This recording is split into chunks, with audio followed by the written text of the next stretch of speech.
What's up, beautiful people? It's Mike James, founder and owner of P&Z Life Coaching, and I'm bringing you another Black Business Booming segment. And I have another awesome guest being interviewed today that's doing some amazing things. And so I'm so excited. Thank you so much for tuning in. Thank you to everyone who supported the business, the page, and everything thus far. Make sure you like, subscribe, and share this. So without further ado, we are going to get started. I want to give my beautiful guest an opportunity to introduce who she is and tell us where she's from and, her business and any additional info to get started. Hi, thank you so much for having me on. I'm so excited. It's been a long time since I've been interviewed, and this is my first Zoom interview, so that's cool. Yay! Right?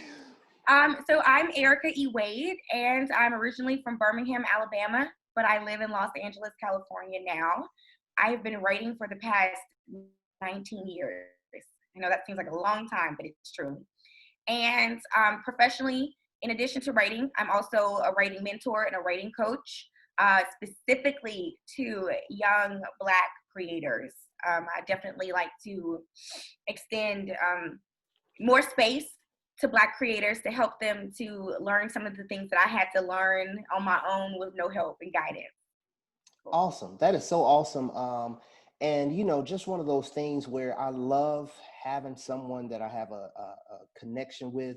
And it's amazing just seeing for us, we go way back, and I feel like you were like a little sister, and just seeing your journey of everything you did has been amazing. So that's awesome. So 19 years in writing, in the writing world, and doing your thing in that space.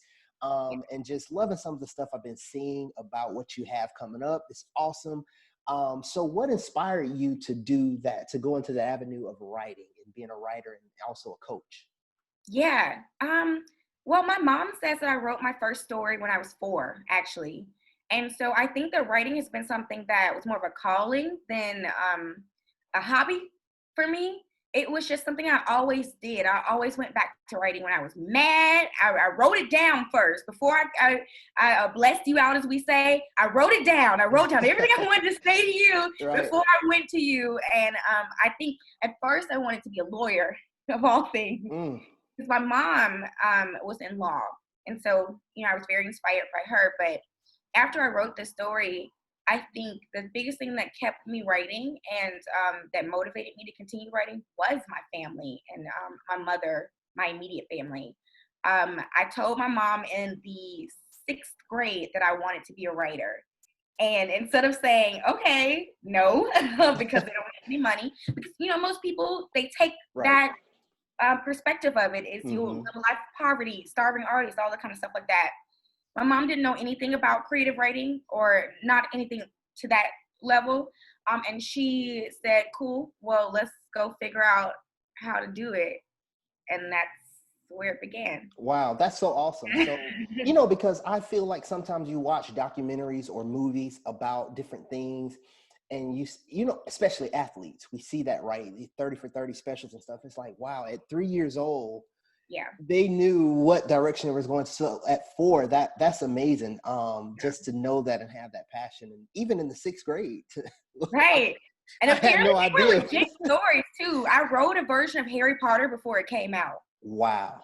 Awesome. It's a little boy who was very bullied and kind of lonely and isolated in his life. And so he had a bookshelf similar to the one I had in my room and knocked on it, and it opened up to a magical world where he was a king. He was a god. People praised and worshiped him, and they wanted him to stay in that world. But it was kind of a catch-all where you could either stay there and rule, but you could never come home. And so the little boy decided to go back home. Wow. That's awesome. So with you doing that and discovering that and kind of knowing I love the way you say, more of a calling instead of just a decision to do this. And you doing it so long, even with you being young still, what would you say is one of the most challenging things you face when you wanted to start, writing, or, did it have anything to do with your move from Birmingham to LA? Like, what was the biggest challenge, and deciding, okay, once you decided this is what I want to do, this is my business, this is what I'm going, my life, what was one of the most challenging things or some of the most challenging things that you faced? Um, I think with any business, I'm noticing. At first, I was about to say writing, and I corrected myself because with this Buy Black movement being so huge now, I'm seeing Black entrepreneurs, and that's why I think I said to you in a message, "Oh wait, I am a Black business owner or Right. entrepreneur." I didn't think of it that way until I started to see these common struggles and my identification of myself in them. Right. But I think the biggest thing is support of self and support from other people, and how you perceive lack of support too. So when you've been doing this for a long time, you get to the point where your ego steps aside, and it's not, oh, people don't like me, people don't like my art, so they're not supporting me. It's not that for me. It's more of, I don't think people know how to support Black entrepreneurs, especially creatives at that. What do Yes. I do to help you, Erika? You know, and I was so mad at these people for not really helping me to get to the next platform, because you see all these people that get put on, and you have a habit. I think everybody has a habit of comparing themselves to other people and saying, well, what is it wrong with me? Why am I not there yet? Especially when you've been doing this for 19 years as a child to now. Why am I not Issa Rae? You know? Yeah. And that negative mentality kept me from supporting myself. So the support for myself had to start first in order for other people to start asking, how can I support you in your vision and what it is that you're doing? Because I would introduce myself as an aspiring writer. Right. I've been doing it forever. And my mom has always been the one that comes at me with it. She would say, at the age of 19, I published a book of poetry, where my mom kind of hoodwinked me into publishing a book. Okay. She showed up to Alabama for lunch. I was in school for lunch, and she had an editor and says, hey, we're publishing your works. So this is the first meeting. Wow. Hope you're ready. Right, let's go. Meanwhile, I'm eating a hamburger like, okay. But I think when that happened, I definitely downplayed it, didn't talk about it. You know, to this day, people don't know that I published a book. And it was because I didn't support myself. I didn't believe in myself as a writer. I knew I was good because I'd won competitions and things like that. By the time I went to college, I had a writing career already. It wasn't dramatic writing, which is completely different, you know, writing movies and things, but it was a career. But that wasn't good enough for me because I didn't understand at that time that my hustle can and must be separated from my self-support. So the idea that you'll sleep when you're dead, all the kind of stuff like that, that's okay. Your grind is fine, but you can't weave in negativity in that grind thinking, I'm gonna keep hustling until I get better. Right. That's not the mindset. I'm going to keep hustling because I love this, and even if I never make a movie in Hollywood, I'm going to keep doing this because I love it. When my mind shift changed, everybody supported me because they were able to see through what I was doing, because I was able to share it more, and I got more opportunities. So I think that's the biggest struggle, even beyond the generic struggle of Hollywood. It's hard to get on in Hollywood just because of the idea of so much money being involved in one project. If I'm going to invest tens of thousands of dollars in your one script, your one idea, I've got to make sure that you're good. And there's a level of gatekeeping involved in this industry, just like any industry, that becomes harder if you are Black, especially if you're a Black and woman. Except for now, where those two things, ironically, are the reasons why I'm in rooms. Yeah. Right.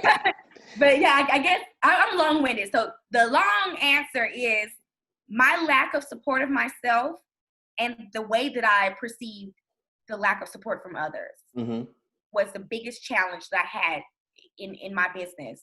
And once I got over those two things, I found out that they were the biggest hindrances. And you know, it felt better. I love that. I really do love that. And, you know, and speaking with everyone before I start the interviews, I tell them just the, you know, purpose of why I do this. But that's another thing. to learn myself, because it's one of those things of knowing that you're always growing, and no matter what industry you're in, whatever, whether you're creative, business, brick and mortar, whatever you do, you can always learn. And I love just everything, how you answered that, because it also gives just sound, legit advice. Internal struggles, that ego. I love that. With me being you got to kill the ego. Yes, I love that. With me being a life coach, that's something that I work with a lot. And so I really love that. And, that's another thing about these interviews, is giving this wisdom to, I have a lot of teenagers. I work with a lot of youth here in Birmingham, and, they're subscribed to my website and they see my YouTube. I have a lot of youngsters that support me and love what I do from a little video. So I love this because it's good advice for them. So with that, even getting started, you kind of went into that next question, but once you get past that and you start, you say, okay, I'm here, I'm doing this. What are some of the daily challenges of being in that zone, especially for a writer, a creative, that's always about staying in the know and what's going on? What is some of the daily challenges that you face? That is a daily challenge. Staying in the know and knowing what's going on. I tell people all the time that as a writer, my language might not be for your taste, but my toolbox, the only thing I have to work with is words and people, because all I'm doing is looking at your human experience and finding a way to write it in a universal way that everybody can understand it. They might not empathize or sympathize with it. They might not feel it, but they understand it. And so that's boiling it down what my job is. It's what I clock in and clock out to do every day.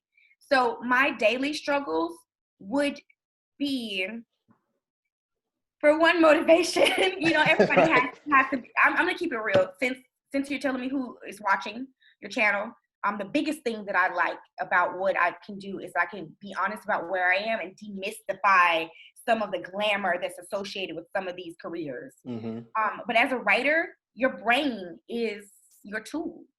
So every day I have to make sure that I'm healthy, not just, mentally, but spiritually, physically, all of those things, or else I can't write.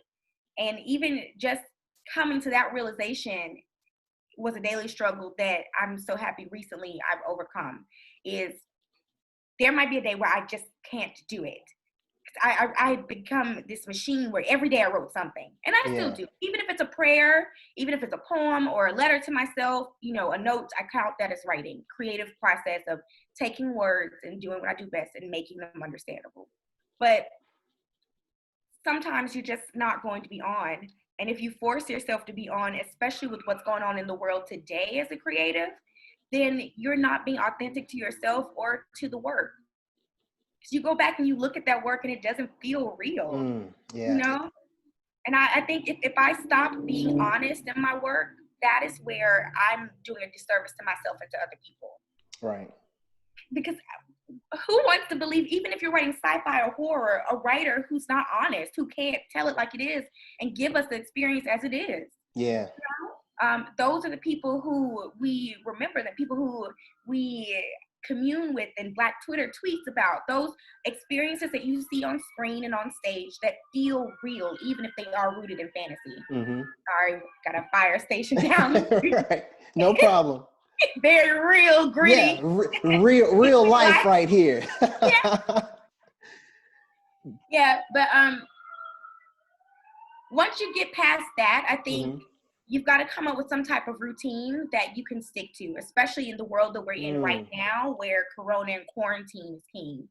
So my routine doesn't even start off with writing. The very first thing that I do when I wake up every morning, especially if I know I want to write and I need to write, I meditate and I focus on the things that I'm happy about already. So I'm so grateful for the opportunity to write this.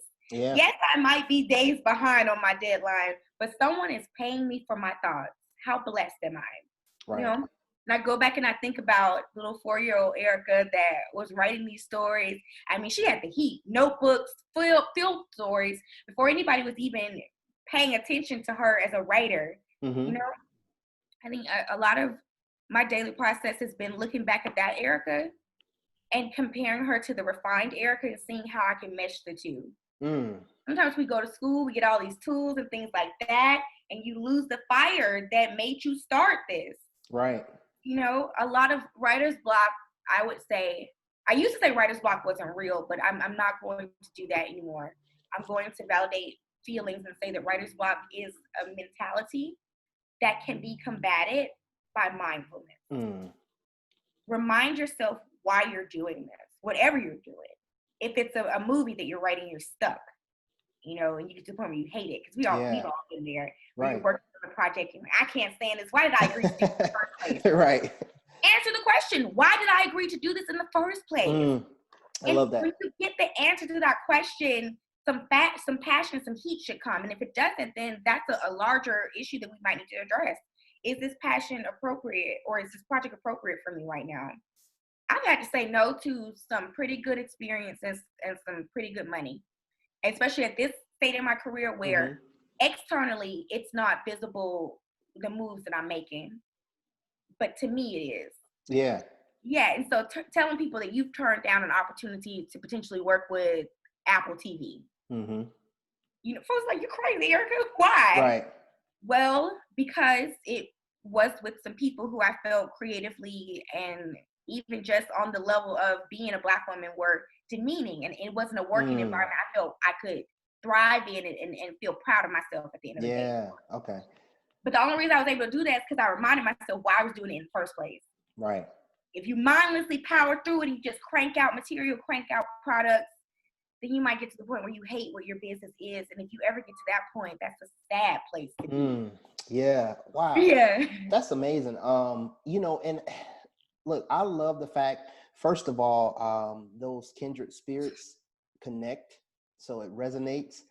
I'm long-winded myself, so in the way you answer your questions, I love it because it even answers some other questions that come to mind. And one thing that you just talked about is, you know, that challenge of staying on and answering that question as to why you started in the first place. That's huge. Yeah. I love that because, again, that ties back to a feeling, a connection. Yeah. That's one big thing that I love to implement, and to, even when I'm just talking to people, you know, friends, family, that connection, that why, that feeling, that's like that boost. So, you know, talking about the challenges of getting started, the everyday challenges and staying on, you know, like a light switch, staying on. Right. So on the flip side of that, what is the most satisfying part of doing what you do? So the beautiful part about being a dramatic writer, and I can speak of writing as a whole, I've written everything from grants to movies. When you see the handoff, after I've written the script and I hand it off to a director, to actors, and I see these people do their part, put their soul into it, interpret their characters and their experiences. I'll never forget, I had an actress, her name was Jacqueline. She's one of my favorite actresses to this day, who played a role in a play that I wrote. It was called the Mad Scientist play. And it was the first full-length play that I had produced professionally in New York. It was surreal for me to see it happening, but then she asked if she could take me out to dinner one day. And I, you know, here I am, little Alabama girl. This must be what they do in New York. They take the writers out. I'm gonna go. Right. I did, and I'm glad I did, because she's another Black woman, and she spoke to me and said, I just want you to know that this was one of the first times that I got to play a fully dimensional Black woman who was Black through and through, but the role was not about her being Black. It was about so much more, and I got to feel in the nuances of my Blackness into this woman's character, and I thank you for creating this space. I didn't even think of it. Yeah. I didn't even think of the experience the actor would have. And I don't think of my work as activist work either, even though I pray it is. You know, I think of James Baldwin all the time as a mentor and an icon. The call of the artist in times of protest and in times of struggle is to record what the generation is going through, to be the mouthpiece and to make sure that the revolution will be recorded. Yes. Right? It ain't gonna be televised. But if I can be there recording what people feel and what they're doing and how they move authentically, then it's like some part of this experience is saved for future generations. Right, yeah.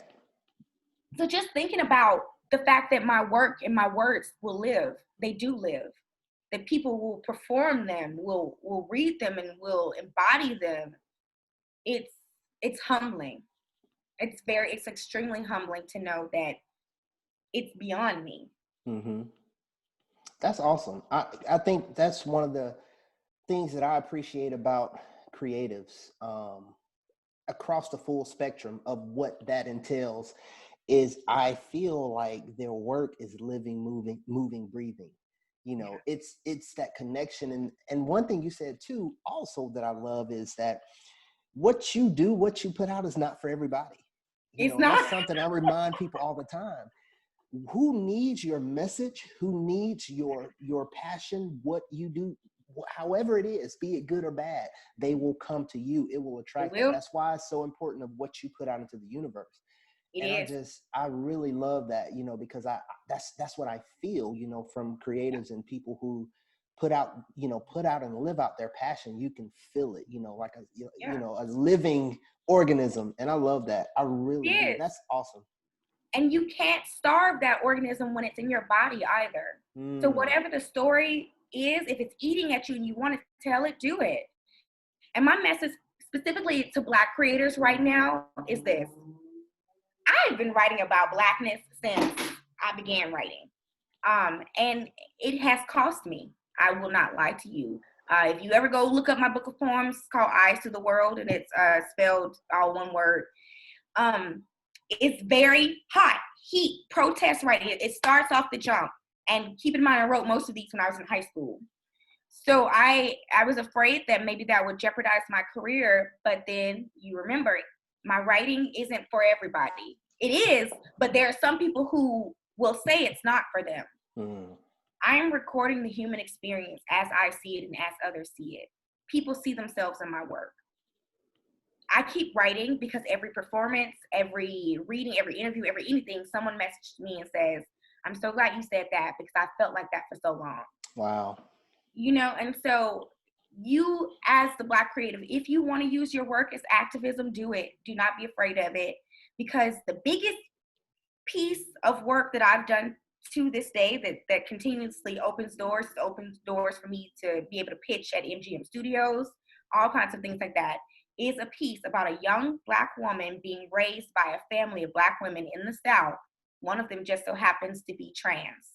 And so it takes place in Birmingham, Alabama, and it is an activist piece. It is semi-autobiographical. And one of my most controversial pieces, you got this woman who's playing 12 characters, and one of them just so happens to be a trans woman in Alabama. Mm. You know, Right. and not in peaceful, cute 5 Point South Alabama. We're Right. talking about Dolomite. You know, Yeah. Right. yeah. So that piece, I was terrified to write. I actually wrote it as my thesis for grad school at that time. It determined whether I got my degree or not. And I Wow. thought about toning it down. I thought about, okay, well, maybe I need to not be so Black, or not be so feminist, or not be so inclusive, or not speak up for the LGBT community, not speak up for Black women and the experience of being Black woman. But if it's in your body, you cannot starve it. Right. You Awesome. got to let it out. Yes, I love that. Oh, that was good. I felt that. So that kind of, again, it kind of really just smoothly transitioned into the next question. So you were kind of giving some advice and tips, especially for Black creatives. But what would you say to anyone who is starting, who wants to start a business or wants to get into doing something? What would be some advice that you would say in terms of formulating who they're going to be, their business, what they're doing, from a creative approach, or just in general? What would be some advice that you would give for someone wanting to start a business? Know your strengths and know your weaknesses, and love both. I keep a list of, it's so long now, but I always recommend this to my students and to my mentees. Keep a list of things that you're proud of and things that you've accomplished. small or large. It could be something as small as I finished a screenplay. And keep in mind, that's small to me, but then someone else hearing that, that's huge. That's why I say write it down. Anything. It could be I performed in front of 200 people. Whatever it is, write these things down so you can always refer back to them. And whenever you're feeling less than, or like your business is not working, or you are in the wrong business, or you know, if competition's too steep, whatever it is, go back and look at that list and remind yourself of what you've already accomplished. Because then after you remind yourself of what you've accomplished, what you're capable of, what power exists inside of you and why you even do this, well, what you want to accomplish is so much easier. Yeah. You're just building it on top of stuff you've already done. Right. And I do this frequently. If I'm in writer's block or whatever it is, I go back and I look at that list and I say, oh, girl. And it's good. It's some might call it ego, but I think that a part of the ego is self-awareness. Yes. When you're aware of what you're really great at, then you cannot be braggadocious or pretentious with that information. You can take that and motivate yourself and motivate others. People ask me all the time, how am I able to be positive about writing, or how do I stay focused and motivated? Well, because I am one of my biggest fans. And because I'm one of my biggest fans, any room that I walk into, people automatically take me seriously and take the craft that I do seriously. I've been hired at this point for the majority of my biggest jobs without anybody seeing a single script or piece of writing that I've done. It's just been off of, oh, I'm talking to you, and the way she talks about semicolons, I know this girl loves to write. I will sit and have a conversation about it. I'm sorry. I just want to interject. Your energy, I think that's the best way I can say it. Your energy in your post, no matter what it is, it can be just a random status. Your energy, people can't help but to feel you. And when you said that, it just made me laugh, because I can just think back of some of your posts over the years about whether it's about grammar or what's going on. And I love that, because your personality comes out so much in that. Well, and that happens because I know that's a strength of mine. I know my personality is something that people love. So I only know how to do it in writing because I identified it. If you wait for people to tell you what you're good at, then goodness help you. Ooh, wow. Help you. If you wait for people to tell you what you're bad at or what you need to improve, help you. Whenever I get a performance review, I already know what it is that you want me to improve on. I might not know some best practices. I might need your help to collaborate on how to improve, which makes you more humble in taking the note because you already saw the criticism coming. Anything that anybody can say negative about me, I already know. I already know what you might say. Right. Yeah. Wow, that's too huge. much, whatever. I already know what it is. And I found a way to turn whatever you think is negative into a strength. Yeah, that two things. And it really is what your advice was, knowing your strengths and weaknesses. And one thing you said I love, and this is for everybody, is so huge. Be your biggest fan. Yeah. Because being your biggest fan, I feel, also helps with those tough times, those hard times, when you're stuck, when you're going through, when things like this is going on, when you're questioning, is anybody hearing? Is anybody looking? Is anybody reading? I think being your biggest fan and knowing your strengths is so huge. And then the other side of that, you said your strengths and weaknesses, because here's the thing. You can't come at me sideways. I know, I've been there. I've sat with that, compartmentalized. Here I am. So what you say, I'm already on it.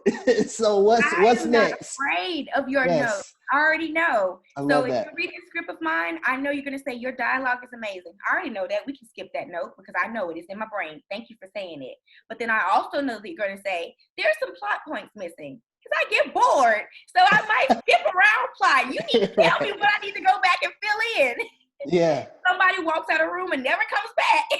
Wow. That's awesome. Yeah. So I love that. And it's just, it's that big, that huge phrase and statement, know thyself. I think that's so important in everything that you do. So that is so awesome. So big question, drum roll. What's next for Erika E. Wade? What's next? What's on the horizon of what you can say or, give any, direction to? What's next for you, and where do you see yourself in your growth or in your business and what you do on a daily basis? Yeah. I am in the seed of benefiting from the harvest. Mm, I worked really nice. hard. I locked myself up and grind, just got it all out. Made connections with people. Some of the people I didn't hear back from when I wanted to, but that's another thing. Reach out, cold email, make those calls, make those networking connections, because you never know when they'll circle back around. Mm, I literally had someone come back around a year later and offer me a job. wow. Said, hey, we loved you when you applied. Things were going wrong on our end, so sorry about that. Mm-hmm. So what's going on now? Unfortunately for me, fortunately but unfortunately, I'm busy. I have a lot going on at the same time. I'm working on 2 scripts for films, for feature films, that we are hoping to get into production sometime soon, trying to figure out what that looks like in the coronavirus world. But one of them I'm really excited about is a project that I came up with completely on my own. So it'll be one of my first features that is completely my idea from the ground up. And it's very topical, I'll say that. Mm, And it touches on the theme and the idea of Black women lose their lives to police brutality as well. nice. And it usually goes by unspoken of. So, see, that's probably all I can say about that one. Both of those films are thriller horror, and it's my first time getting into that genre, so that's cool. I am working on a production of the solo show that I was telling you about in Tuscaloosa, actually. Nice. Fingers crossed on that. Yeah. So I'll have more words on that, but just kind of seeing how that's going to look. I'm doing some work with some virtually, like some slams. I'm getting into poetry again. I haven't done slams in a long time. What else? It's just a lot. Right. Articles, movies, plays. I'm writing all different genres at the current moment. I think I'm going to have to write another play sometime soon. Yeah. Awesome. Wow. Yeah. So a Just lot, a so lot. just continuing to I just call that flourishing and growth, Thank that's a you. beautiful thing. That's awesome. Congrats to you on everything that you've done. And I say not just in where you are, but since that 4-year old, writing and having that mind and aspiration, because so many people they don't continue to chase that passion or that dream, Yeah. or like you said, that calling. So that, I think that is so amazing to have that. um, this is a word I heard for the first time some years ago at a college graduation dinner, and I was like, I like that. And it Yeah. was the father of the graduate, and he had a very deep New York slash Jamaican accent, and he Oh, said, I can daughter, hear I want to thank you for your stick to itiveness. And so I was like, it. Do it. oh, I Yep. love that. That Yes. word is huge. It's so Yep. huge. And all that is the definition of grit. Yes. Sticking with yourself, having the stamina to stick with your future and the plans and the goals that you set for yourself. I love that. And as I do, when I say this, I always explain something that was explained to me, is I wish you the best of luck. And where it was explained to me, luck is just where opportunity meets preparation. Yep. So that's the beautiful thing in that. So anything else that you want to get out to the people, let us know how people can follow you, see what you're doing, or contact you, whatever social media, whatever site, Right. whatever you want to put out. This is your time to let people know how to find Erika E. Wade. Great. Well, I took the advice, and I listened to advice of young folks or younger folks than me. I went to go speak to SCAT, and the kids actually gave me some advice on my social media handles. They said change it to the same name for every account, so it makes it so much easier. So I'm Wade_show on Twitter, on Instagram, and on pretty much anything. And then my website is www.eewade.com. And I hate to say this, it sounds so braggadocious, but it is the truth, and it is the goodness gracious easiest way to find me. If you Google E. Wade or Erika E. Wade, it's all me. So any of those links will take you to things I've done in the past, and you'll go down the rabbit hole. I know, because people have gone down the rabbit hole. Right. And it's so funny, especially when I'm going to speak to students. Students love being prepared by knowing you before you show up. And I Hmm. love that about them. So I'll be speaking, and a student will raise their hand and say, well, I read in this 2016 article that was published about you. Oh. What does it say? Right. Yeah, those are all ways to get in touch with me. I'm very, very open. If you DM me, I will respond. If you need advice, I will do the best that I can to give that advice to you.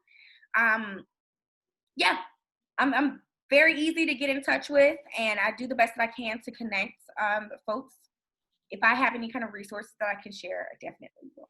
Awesome, awesome, awesome. I will definitely put that information also in the description of the video. So, make sure that everyone go and check that out.